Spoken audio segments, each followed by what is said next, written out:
Hello guys, आप देख रहे हैं फ्लाइंग करियर पॉइंट। दोस्तों, आप सभी का हमारे चैनल पे बहुत बहुत स्वागत है। दोस्तों, आज हम लोग शुरू करेंगे सिंधु घाटी सभ्यता या जिसे हड़प्पा सभ्यता भी कहा जाता है। इससे पहले हम लोग पाषाण काल और ताम्र पाषाण काल पढ़ चुके हैं। जिन लोगों ने पुराने जो जितने भी वीडियो अभी हम बना चुके हैं इस सीरीज़ के, जिन लोगों ने नहीं देखा है वो हमारे प्लेलिस्ट में जा कर के जितने भी पुराने CDPO पीसेस के जितने भी ये वीडियो हैं इनको देख सकते हैं।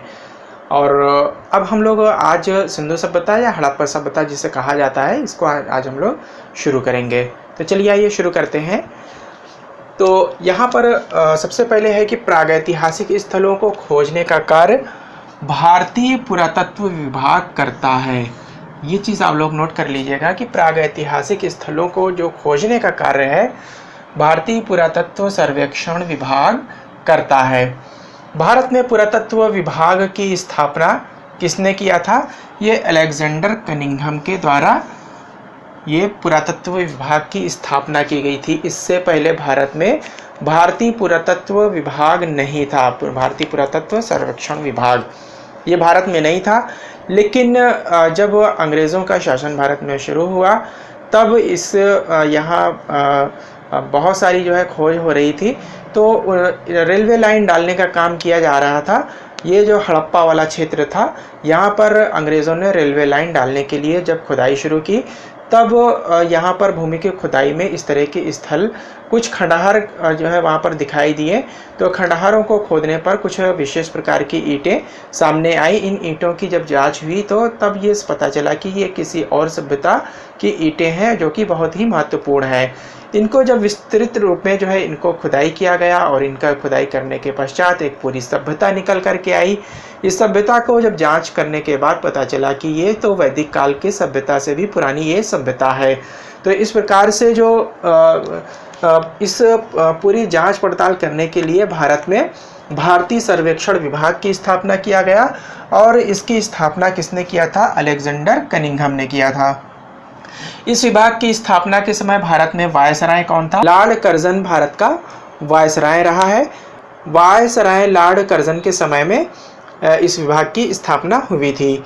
इस विभाग के महानिदेशक कौन रहे हैं? John Marshall. ये जो है अक्सर ये सारे क्वेश्चन बराबर जो है आ जाते हैं एग्ज़ाम में, तो आप लोग जो है इनको बिल्कुल रट लीजिएगा कि भारतीय पुरातत्व सर्वेक्षण विभाग प्रागैतिहासिक स्थलों को खोजने का कार्य करता है। और पुरातत्व विभाग की स्थापना किसके समय में हुई थी या किसने की थी? तो ये अलेक्जेंडर कनिंघम ने की थी। और इस विभाग की जब स्थापना की गई थी तो भारत में वायसराय कौन था? तो ये लॉर्ड कर्जन रहा है। और इस विभाग का महानिदेशक कौन था? तो सर जॉन मार्शल के समय में इस समय महानिदेशक रहा है। इस विभाग के महानिदेशक का नाम क्या है? John Marshall. तो इस विभाग का महानिदेशक जॉन मार्शल रहे हैं। और दयाराम साहनी ने 1921 में हड़प्पा की खुदाई की थी। दयाराम साहनी, ये इनका नाम आता है, इसको याद रख लीजिए। इन्होंने हड़प्पा की खुदाई की थी 1921 में। दयाराम साहनी ने हड़प्पा की खोज की थी। दयाराम साहनी ने 1921 में हड़प्पा की खुदाई की थी, जबकि राखल दास बनर्जी ने 1922 में मोहनजोदड़ो की खुदाई की थी।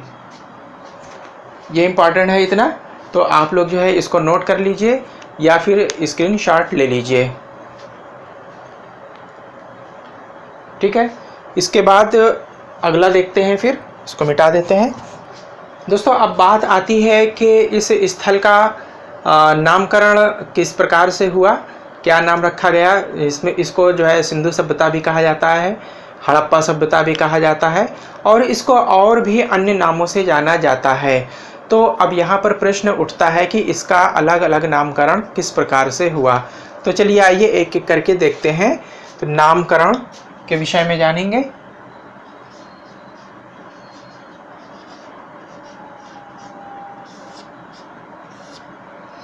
पहला नंबर है यहाँ पर कि हड़प्पा।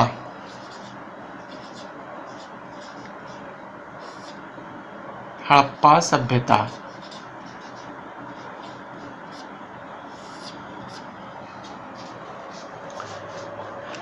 हड़प्पा नाम जब भारत में खुदाई सबसे पहले बार रेलवे लाइन डालने का काम चल रहा था, तो हड़प्पा नामक जो क्षेत्र रहा है ये इस समय पाकिस्तान में जो है चला गया है। तो पाकिस्तान में के क्षेत्र में जब रेलवे, ये भारत का ही हिस्सा रहा है उस समय, तो जब इसकी रेलवे लाइन डालने का काम चल रहा था वहाँ पर, तो खुदाई में कुछ इस प्रकार के अवशेष दिखाई दिए। तो इस प्रकार से जब प्रथम बार जब खुदाई हुई थी, तो इस वजह से इसका नाम जो है हड़प्पा रख दिया गया था। इस सभ्यता की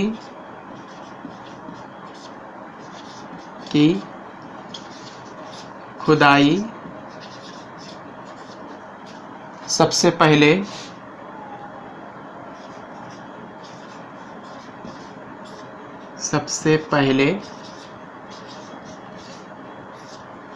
हड़प्पा नामक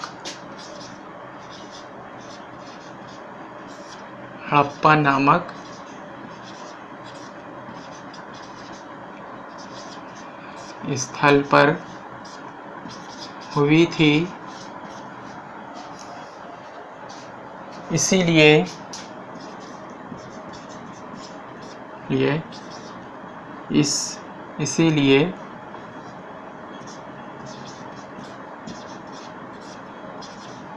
इस सभ्यता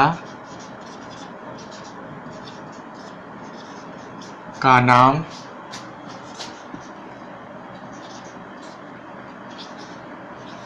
हड़प्पा उपयुक्त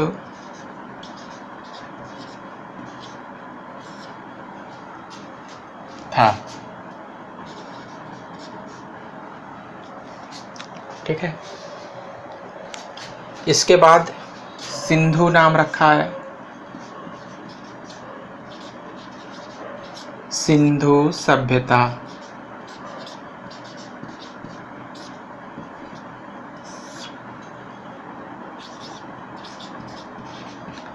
हड़प्पा सभ्यता के स्थल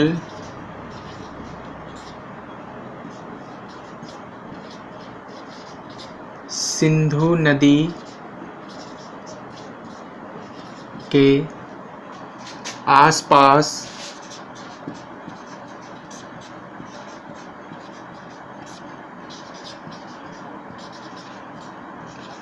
अधिक पाए गए।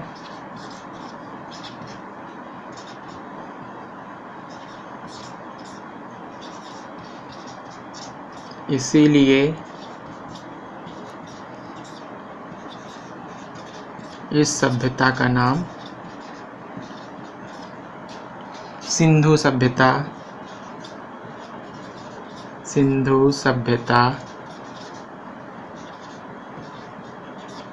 रखा गया।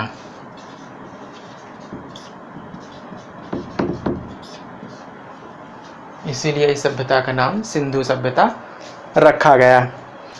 तीसरा नामकरण इसका पड़ा सरस्वती सभ्यता।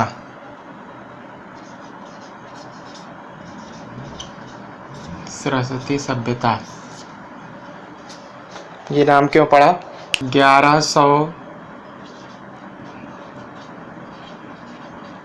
बस्तियां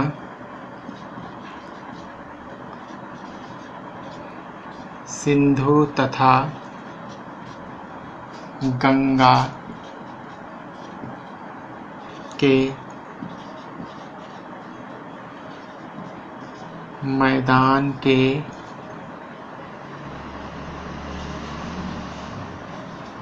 बीच में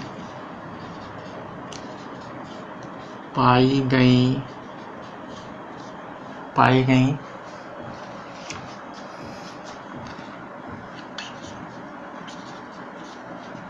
जहाँ कभी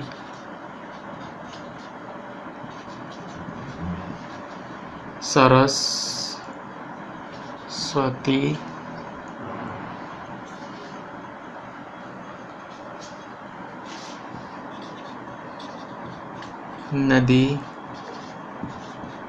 बहती थी।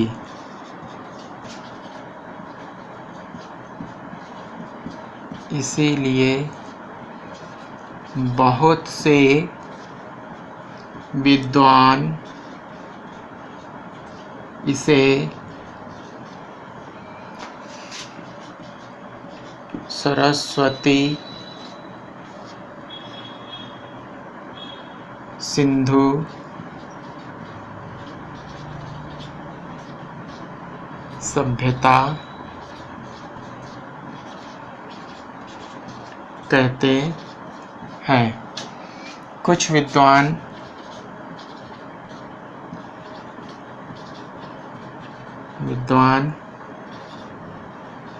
इसे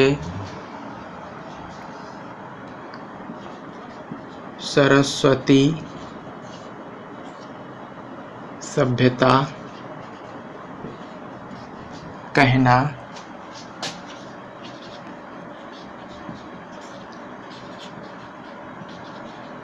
अधिक उपयुक्त समझते हैं।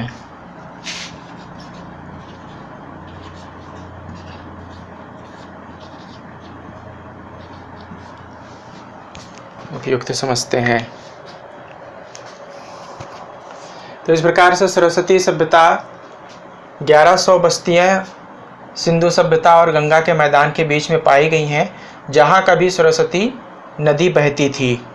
आज विलुप्त हो गई है, सरस्वती नदी का अस्तित्व नहीं बचा है, लेकिन पहले कभी यहाँ पर सरस्वती नदी बहा करती थी। इसीलिए बहुत से विद्वान इसे सरस्वती सिंधु सभ्यता कहते हैं।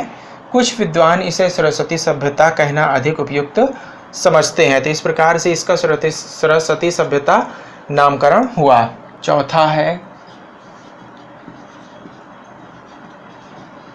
कांस्य युगीन सभ्यता। कांस्य युगीन सभ्यता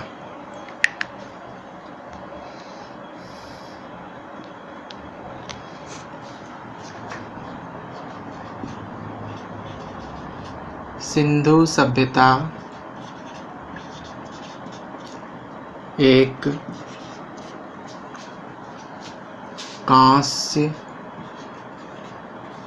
युगीन सभ्यता थी। इस काल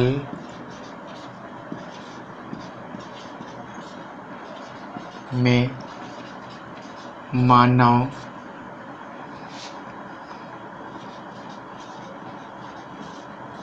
सबसे पहले तांबे में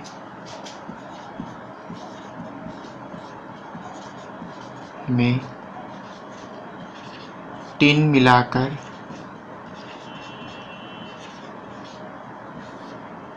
मिलाकर कांसे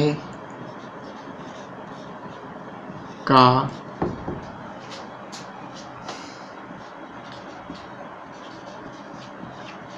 निर्माण किया था।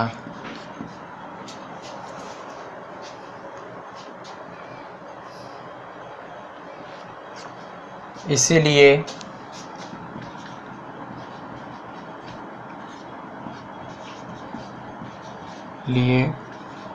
इसे कांस्य युगीन सभ्यता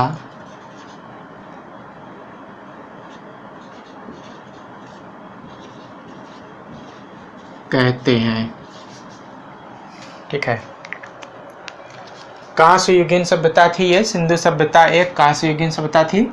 इस काल में मानव सबसे पहले तांबे में टिन मिलाकर कांसे का निर्माण किया था या कांसा तैयार किया जाता था। इसीलिए इसे कांस्य युगीन सभ्यता कहा जाता है। अगला है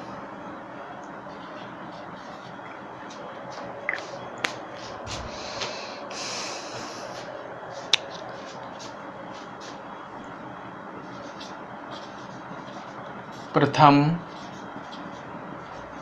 नगरीय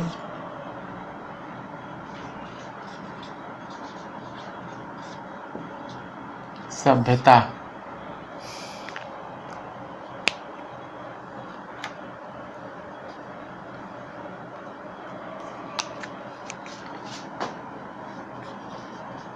भारत में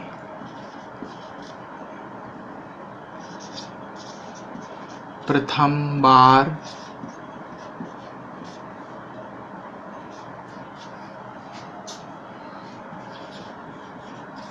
इस काल में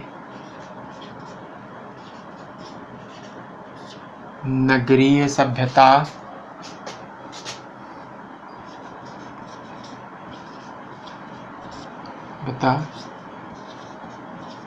प्रकाश में आई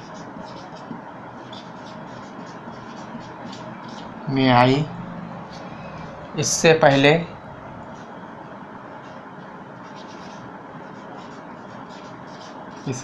पहले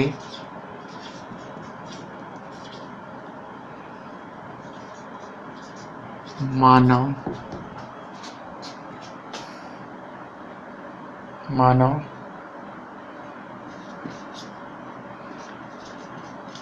ग्रामीण जीवन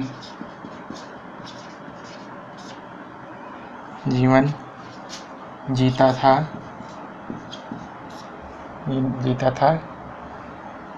था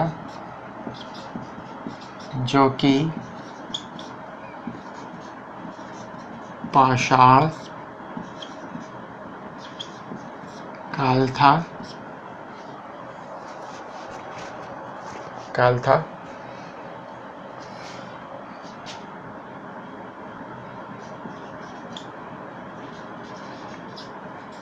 सिंधु सभ्यता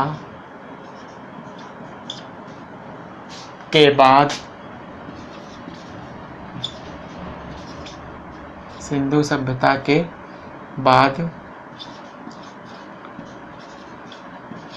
वैदिक सभ्यता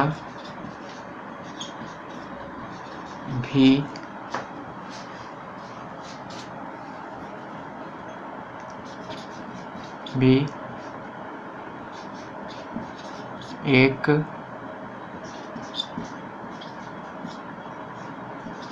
ग्रामीण सभ्यता थी। यानी कि जो वैदिक सभ्यता रही है वो एक ग्रामीण सभ्यता रही है, जबकि सिंधु सभ्यता से पहले पाषाण काल था या ताम्र पाषाण काल था, वो भी एक ग्रामीण सभ्यता रही है।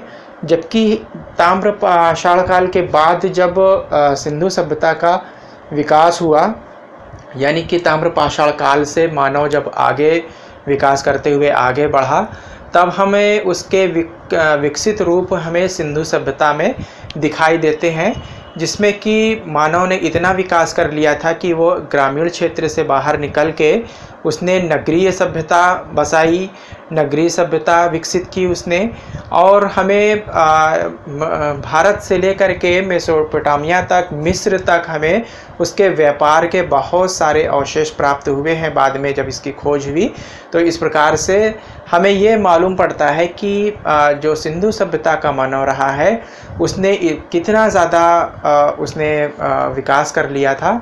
और इसके साथ साथ स्थल के मार्ग से भी व्यापार करता था वो, और समुद्र के रास्ते से भी व्यापार करने के साक्ष्य प्राप्त हुए हैं। तो इससे पता चलता है कि उस समय का मानव, यानी कि जो सिंधु सभ्यता या सिंधु घाटी सभ्यता का मानव रहा है, वो काफ़ी विकसित अवस्था में रहा है। जब इस सभ्यता का विनाश हो गया, ये सभ्यता ख़त्म हो गई, तो इसके बाद हम वैदिक सभ्यता का नंबर आता है। वैदिक सभ्यता में हम देखते हैं कि जो वैदिक सभ्यता रही है वो पूर्ण रूप से ग्रामीण सभ्यता रही है।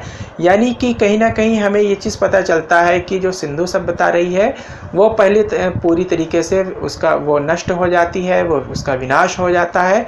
उसके बाद नए सिरे से वैदिक सभ्यता फिर से अपना जन्म लेती है और वो फिर से विकास करती है। तो उसका जो हमें स्वरूप दिखाई देता है वो ग्रामीण स्वरूप दिखाई देता है। इसके बाद हम अगला जो है पॉइंट देखते हैं। चलिए आइए देखते हैं। इसके बाद बात आती है काल निर्धारण की।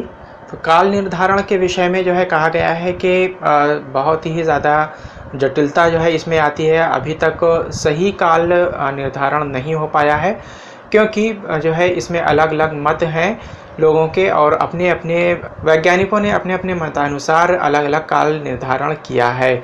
इसमें सबसे ज़्यादा जो है जो जटिलता आती है काल निर्धारण के विषय में, तो सबसे बड़ी जटिलता इसलिए आती है क्योंकि जब काल निर्धारण की बारी आती है तो जो इसमें इस सभ्यता से कुछ लिपियां प्राप्त हुई हैं, तो इस लिपि को आज तक न पढ़ पाने के कारण सही काल का निर्धारण करना एक जटिल कार्य हो गया। तो इस कारण से अलग अलग वैज्ञानिकों के अलग अलग मत हैं इस विषय में। तो चलिए आइए जो है कुछ कौन कौन से किन किन वैज्ञानिकों के कौन कौन से मत हैं इनके विषय में विशेष रूप से देखते हैं। तो सबसे पहले 3500 ईसा पूर्व से 1300 ईसा पूर्व जो है कुछ वैज्ञानिक इसका काल मानते हैं। ये जो टाइम पीरियड है, ये काल है, ये रेडियो कार्बन डेटिंग के आधार पर निर्धारित किया गया है। रेडियो कार्बन विधि के अनुसार इसको निर्धारित किया गया है। इसको भी 3 भागों में बांटा गया है। पहले में रखा गया है पूर्व हड़प्पाई चरण। इसका काल निर्धारण किया गया है 3500 ईसा पूर्व से 2600 ईसा पूर्व के बीच में। इसके बाद परिपक्व हड़प्पाई चरण कहा गया है। तो दूसरा वाला है ये 2600 से 1900 ईसा पूर्व के बीच में इसके टाइम पीरियड को निर्धारित किया गया है। तीसरा आता है उत्तर हड़प्पाई चरण। उत्तर हड़प्पाई चरण ये 1900 से लेकर के यानी कि 1900 ईसा पूर्व से 1300 ईसा पूर्व के बीच में इसका काल निर्धारण किया गया है। तो यानी कि अगर ये तीनों चरण को एक ही में मर्ज कर दिया जाए तो ये 3500 ईसा पूर्व से लेकर के 1300 ईसा पूर्व के बीच में इसका टाइम पीरियड माना जाता है। ये कार्बन डेटिंग रेडियो कार्बन विधि के आधार पर ये काल निर्धारित किया गया है। दूसरा नंबर आता है 2500 ईसा पूर्व से लेकर के 1500 ईसा पूर्व। इसके जो वैज्ञानिक हैं सर मार्टिमर व्हीलर ने इसको निर्धारित किया है। इन्होंने कहा है कि चूँकि मेसोपोटामिया में जो शासक रहा है, मेसोपोटामिया के शासक सारगोन के काल में 2350 ईसा पूर्व में सिंधु घाटी का व्यापार चरम अवस्था में रहा है। तो वहाँ से जो है कुछ इसके अवशेष प्राप्त हुए हैं, और इसकी निम्न सीमा यानी कि जो है वो लास्ट जो उसकी शुरुआत है वो 2500 ईसा पूर्व से लेकर के 1500 ईसा पूर्व तक जो है इसको माना है। फिर तीसरा जो है एक और मत है जिसको मानने वाले हैं इतिहासकार श्री डीपी अग्रवाल। ये 2350 से 1750 के बीच में इसका काल निर्धारित करते हैं। उन्होंने कहा है कि 1750 ईसा पूर्व से इस सभ्यता का पतन प्रारंभ हो गया था, और इसके बाद 1500 ईसा पूर्व तक आते आते ये सभ्यता पूरी तरह से नष्ट हो गई थी, पूरी तरह से ये समाप्त हो गई थी। इसके बाद एक और मत आता है सर जॉन मार्शल का। इन्होंने 2350 से लेकर के 2750 तक जो है निर्धारित किया है इसका time period. Sir John Marshall कहते हैं कि इन्होंने मोहनजोदड़ो में व्यापक उत्खनन कार्य किया है और यह कालक्रम निर्धारित किया है। उन्होंने यह भी विचार व्यक्त किया है कि इस अवधि में सिंधु सभ्यता के पूरे उत्थान और पतन के साथ नहीं जोड़ा जाना चाहिए।